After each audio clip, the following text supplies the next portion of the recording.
పట్టణంలో ఎప్పుడు రానంత నీటి ఎద్దడి ప్రతి వార్డులో కూడా ప్రజలు ఇబ్బంది పెట్టింది. అదృష్టవశాత్తు ఆ భగవంతుని దయ వలన ఒక మంచి రాజు వస్తే ప్రజలందరూ కూడా క్షేమంగా ఉంటారనేటటువంటి ఒక నానుడి ఉంది. అదేవిధంగా మంచి మనసున్న మహారాజు ప్రజల కష్ట సుఖాలు, వాళ్ళ కన్నీళ్లు, ఆవేదన, వాళ్ళ బాధలు అర్థం చేసుకున్నటువంటి వాడు.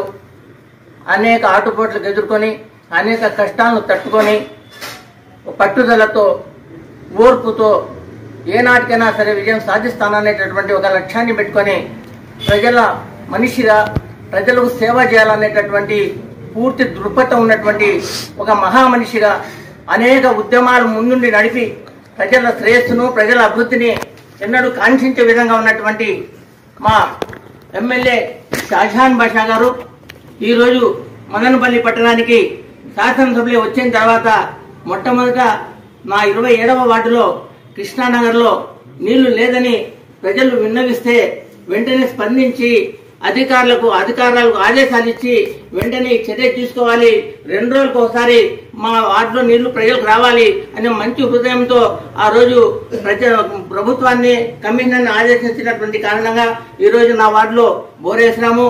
దాదాపు 4 ఇంచుల వాటర్ పడింది. నిజంగా చెప్పాలంటే ఆయన హృదయం ఎంత మంచిదో, ఆయన మనసు ఎంత మంచిదో, అంత మంచిగా నీళ్లు పడినాయి. కాబట్టి ఆ ప్రజలందరి తరఫున నేను అతనికి ధన్యవాదాలు తెలియజేస్తున్నా.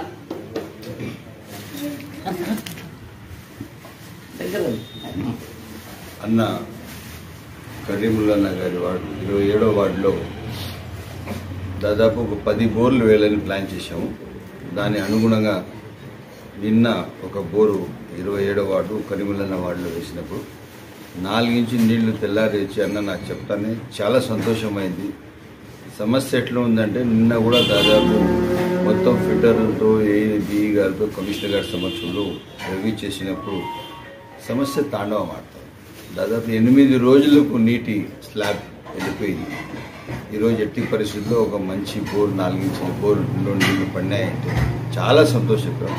తప్పకుండా మనం ఆ ఏరియాకి నీటి సమస్య లేకుండా చేస్తామని చెప్పి తెలియజేస్తూ నాకు అవకాశం కల్పించిన అందరికీ ధన్యవాదాలు.